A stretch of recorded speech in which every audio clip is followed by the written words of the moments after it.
Assalamualaikum warahmatullahi wabarakatuh. Selamat pagi semua para siswa dan juga para pemirsa channel Slamet Riyadi. Mudah-mudahan kita semua diberikan kemudahan dalam belajar pada channel ini. Pada pagi hari ini kita akan membahas materi tentang aktiva tetap tidak berwujud yang terdiri dari beberapa materi sebagai berikut. Yang pertama yaitu definisi dari aset tetap tidak berwujud. Yang kedua yaitu karakteristik dari aset tetap tidak berwujud. Yang ketiga yaitu pengakuan pencatatan dari aset tetap tidak berwujud. Dan yang terakhir, jenis dan contoh konkret dari aset tetap tidak berwujud.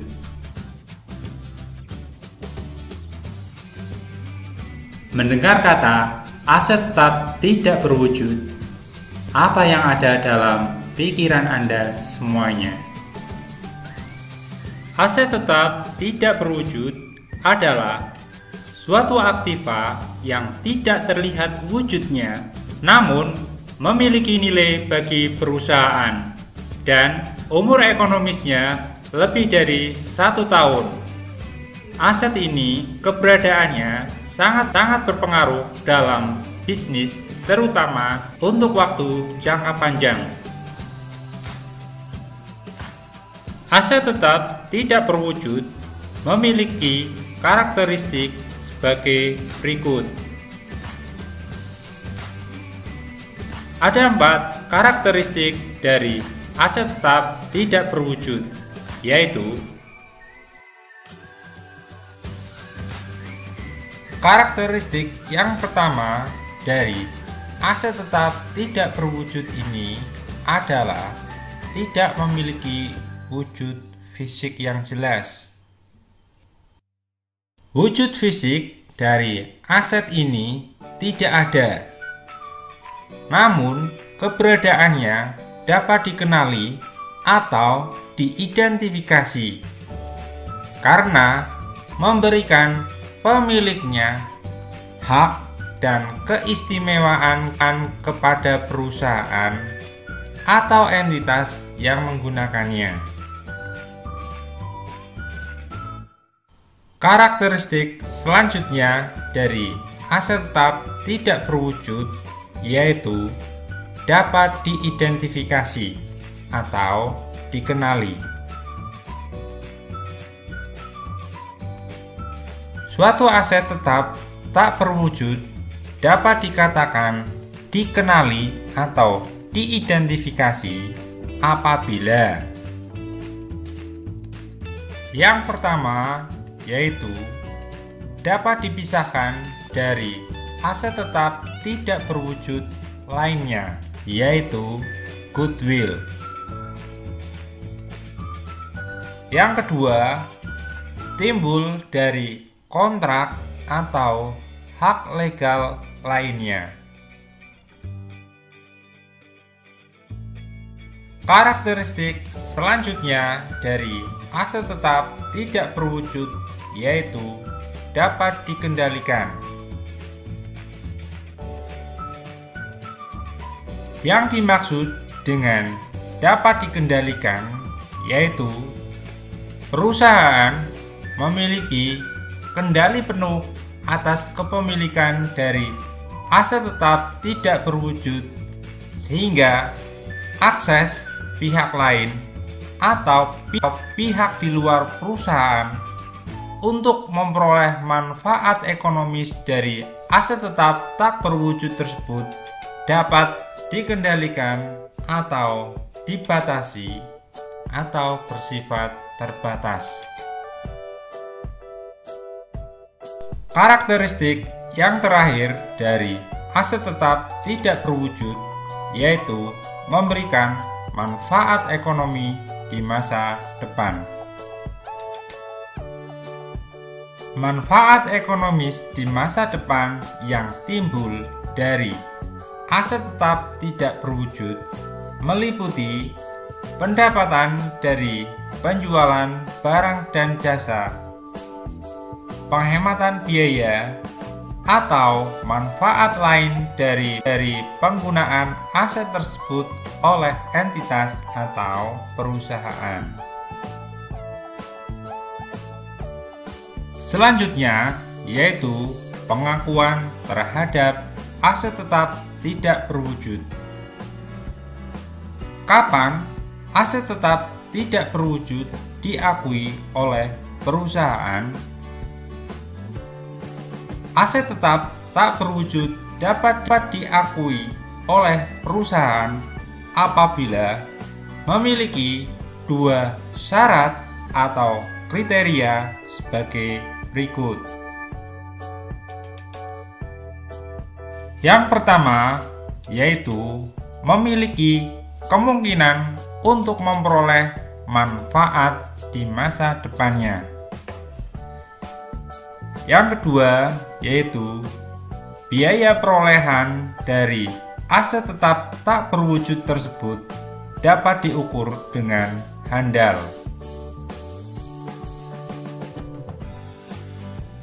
Berikut ini adalah jenis-jenis dari aset tetap tidak berwujud beserta dengan contoh konkretnya sebagai berikut.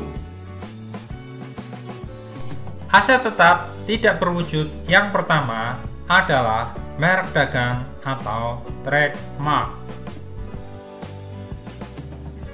Merek merupakan hak yang didapat dari suatu merek komersil tertentu, yaitu berupa pemakaian logo, tulisan, simbol, ataupun kombinasi ketiganya yang mewakili entitas tertentu.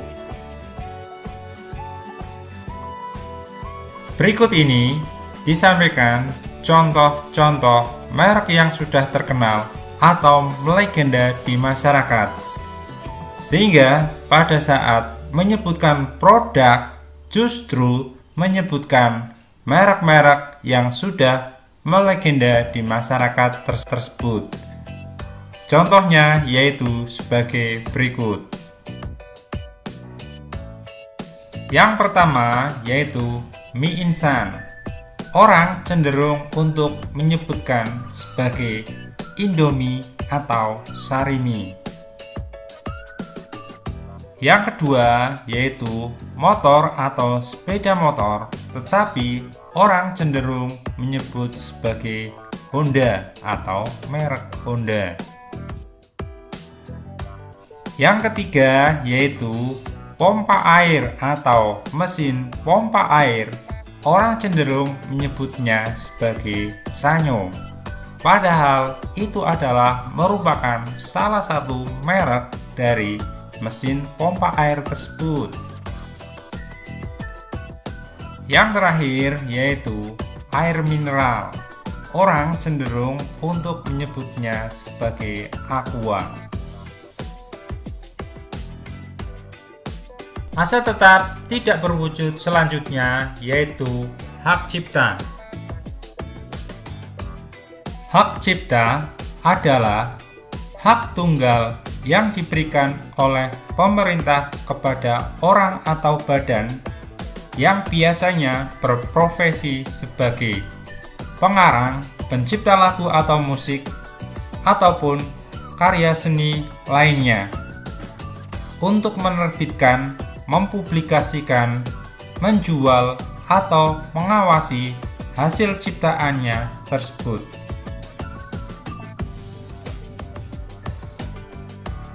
Contoh konkret dari hak cipta adalah sebagai berikut. Musisi atau penyanyi Ahmad Dhani memiliki hak cipta atas lagu yang diciptakan atau dinyanyikan oleh grup Dewa.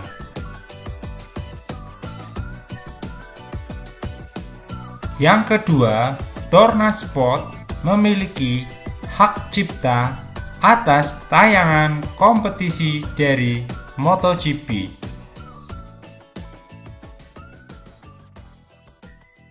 Yang ketiga, yaitu produser Film. Produser film yang menciptakan film Titanic memiliki hak cipta atas film tersebut.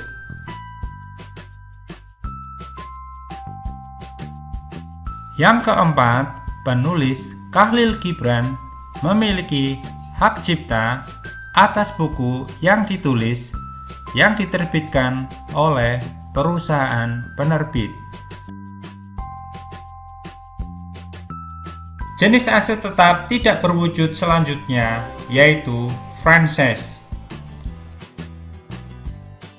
Franchise merupakan hak yang didapatkan guna melakukan jenis usaha tertentu, memasarkan produk sekaligus mengikuti polanya, penggunaan logo maupun pengelolaannya, yang semuanya dimiliki oleh entitas atau perusahaan yang memberikan franchise atau waralaba.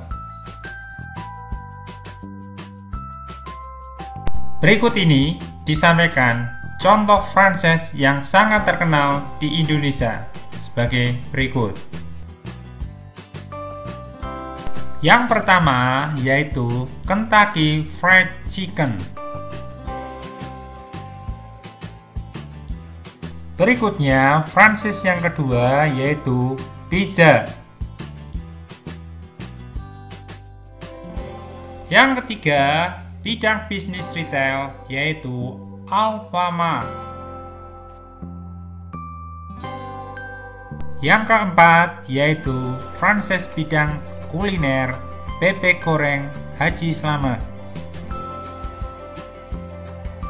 Jenis aset tetap tak berwujud selanjutnya yaitu hak paten.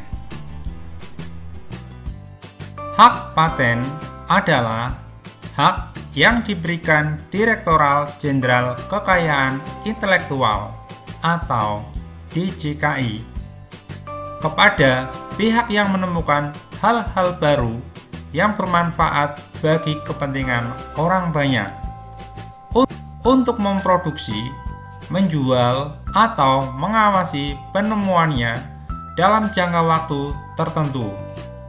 Biasanya, hak paten memiliki jangka waktu 20 tahun dan bisa diperpanjang setelahnya. Beberapa contoh hak paten yang sangat terkenal yaitu di bidang software, teknologi, dan jasa arsitek. Yang pertama yaitu aplikasi atau software Windows yang dipatenkan oleh Microsoft Corporation. Yang kedua yaitu teknologi di bidang pesawat terbang, yaitu teknologi aeronautika yang dipatenkan oleh Profesor Dr. Insinyur Burhanuddin Yusuf Habibie.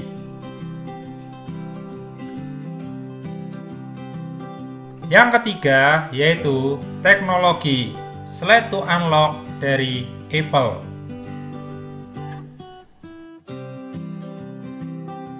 Yang keempat yaitu teknologi di bidang jasa arsitek, yaitu teknologi cakar ayam yang dipatenkan oleh Profesor Dr. Insinyur Sedi Jatmo dari Indonesia.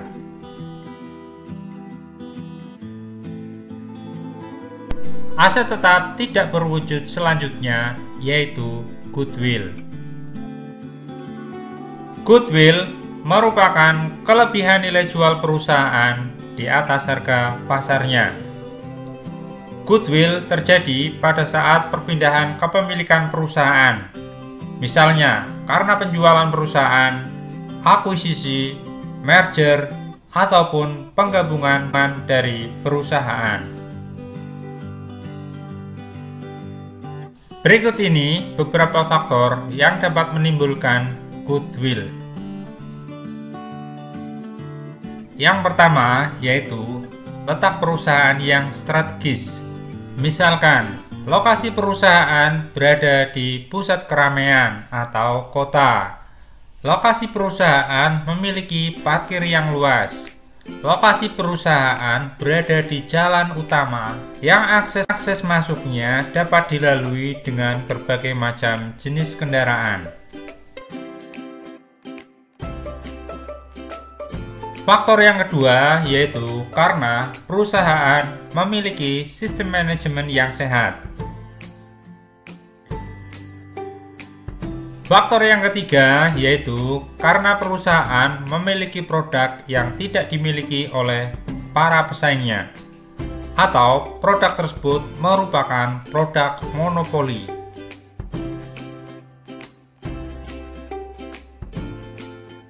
Yang terakhir, karena perusahaan memiliki reputasi yang baik.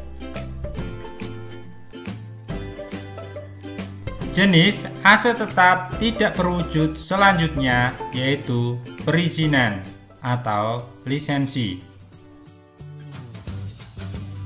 Lisensi merupakan hak yang didapat dari pemerintah untuk bisa melakukan aktivitas terkait dengan bidang usaha perusahaan. Jangka waktu antara 3 hingga 30 tahun. Dan setelah jangka waktunya habis, dapat diperpanjang kembali.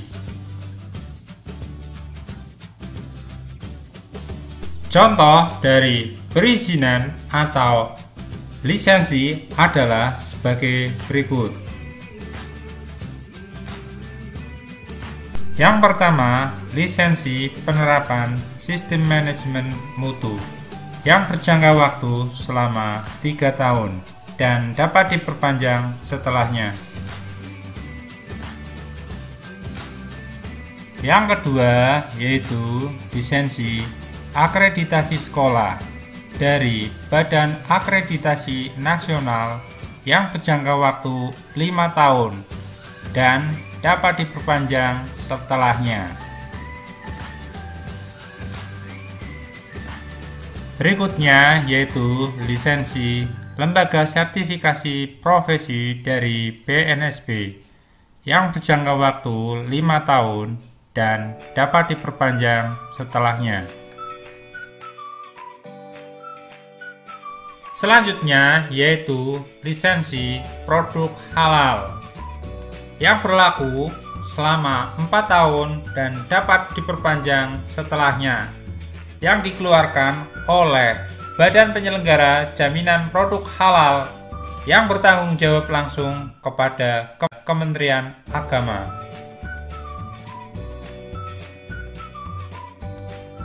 Jenis aset tetap tidak berwujud selanjutnya adalah hak sewa atau leasehold.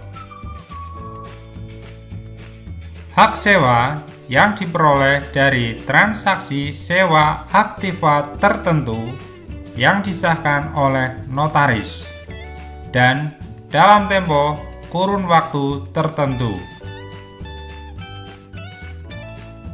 Adapun contoh dari hak sewa yang lazim pada umumnya adalah sebagai berikut.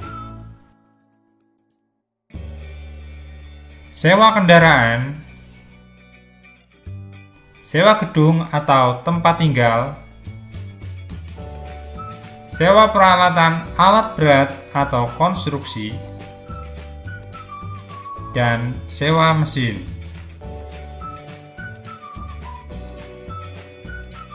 Yang terakhir yaitu organization cost. Organization cost merupakan pengeluaran entitas yang timbul atau dilakukan oleh perusahaan sebelum beraktivitas atau berdiri. Misalnya, biaya untuk pembuatan akte perusahaan dan pendaftarannya, yaitu biaya notaris. Sekian penjelasan dari saya tentang materi aktiva tetap tidak berwujud. Nantikan penjelasan saya pada materi buku akuntansi keuangan yang lainnya pada video selanjutnya. Terima kasih.